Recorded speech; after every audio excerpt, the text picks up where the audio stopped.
बिस्मिल्लाहिर्रहमानिर्रहीम। अस्सलाम वालेकुम व्यूअर्स, वेलकम टू देसी रेसिपीज़। उम्मीद है आप सब खैरियत से होंगे। आज मैं जो डिश आपके लिए लेकर आई हूँ वो है मंगोचियों का सालन।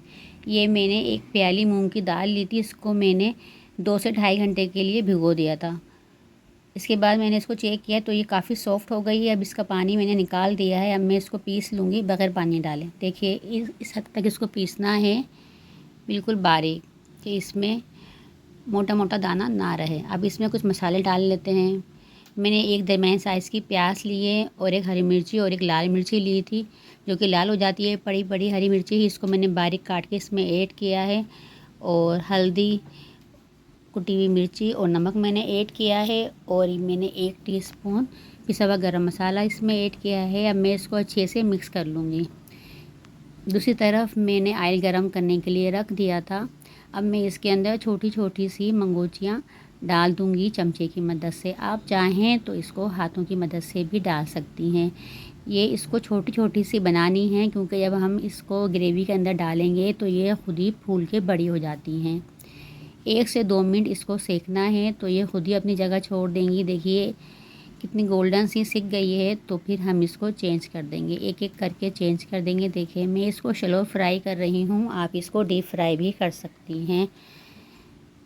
2 से 3 मिनट के बाद ही इसका बहुत खूबसूरत सा कलर आई है। देखें कितना खूबसूरत सा कलर आया है, गोल्डन कलर, ये अंदर तक से पक गई हैं। आप इसको खा के टेस्ट भी कर सकती हैं, ये इंतहाई लजीज बनती हैं। देखिए इसी तरह मैं सारी मंगोचियाँ तैयार कर लूँगी।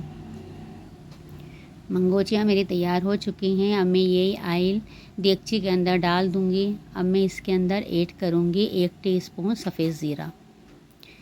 सफ़ेद ज़ीरा डालते ही ये ब्राउन हो जाएगा, क्योंकि हमारा ऑयल गर्म था। इसको अच्छे से कर लेते हैं मिक्स, ताकि ये सब तरफ से एक जैसा सिक जाए। बहुत अच्छी सी खुशबू आ रही है इसमें ज़ीरे की। अब 1 टेबल स्पून अदरक लहसुन का पेस्ट डाल के इसको मिक्स कर लेते हैं। और मैंने 2 दरमियाने साइज़ की प्याज ली थी, इसको भी मैं डाल के अच्छे से मिक्स कर लूँगी। देखें अच्छी तरह से मिक्स करना है चमचा चलाते हुए।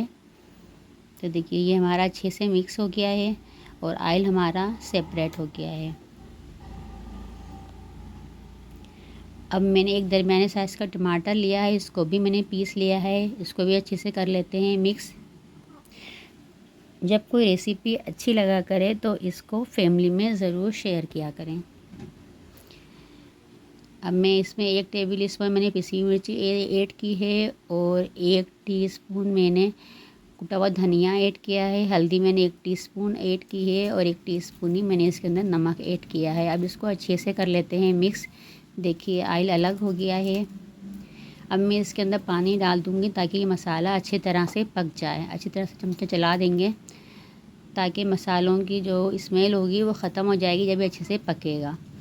मैंने इसमें 1 से 1.5 गिलास पानी डाला है। अब मैं ढकना लगा के रख दूँगी। देखिए अब मैं ढकना हटाया है 20 मिनट के बाद। तो देखिए पानी हमारा खुश्क हो गया है, ऑयल हमारा सेपरेट हो गया है। अब हम इसमें डालेंगे आधा कप दही। दही डाल के इसको अच्छे से मिक्स कर लेना है। दही पहले से फेंट लेना है। इसको अच्छे से मिक्स करने के बाद अब इसके अंदर हम मंगोचियाँ डालेंगे जो हमने तैयार की थी। इसको अच्छे से मिक्स कर लेते हैं। देखिए यहीं पर ही इतना प्यारा लुक आ रहा है, इतनी अच्छी लग रही हैं। अब इसको थोड़ा भून लेते हैं। भूनने के बाद इसके अंदर हम इसमें ऐड करेंगे हरा धनिया और कुछ हरी मिर्चें। अब हम दोबारा से इसको मिक्स कर लेते हैं।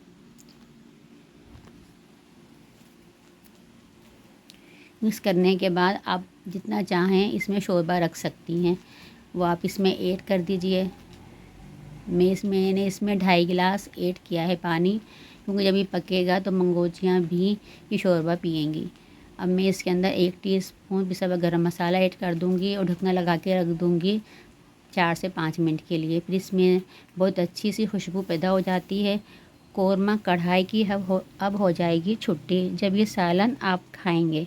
घर के सादा मसालों से बनने वाला ये मंगोचियों का सालन अब आपकी वाह वाह करवा देगा। लाइक शेयर ज़रूर किया करें, और सब्सक्राइब करना मत भूलें। जिसने मुझे सब्सक्राइब कर दिया है उसको बहुत बहुत शुक्रिया। सब्सक्राइब करने से ये होता है कि मेरी जो भी नई रेसिपी आती है उसका नोटिफिकेशन आपके पास सबसे पहले पहुंच जाता है। ये रेसिपी आपको कैसे लगी, मुझे फ़ीडबैक इसका ज़रूर दीजिएगा और किस आप शहर से मुझे देख रहे हैं ये भी ज़रूर बताइएगा। दुआओं में मुझे ज़रूर याद रखिएगा। मिलते हैं फिर किसी नई रेसिपी के साथ, जब तक के लिए अल्लाह हाफ़िज़।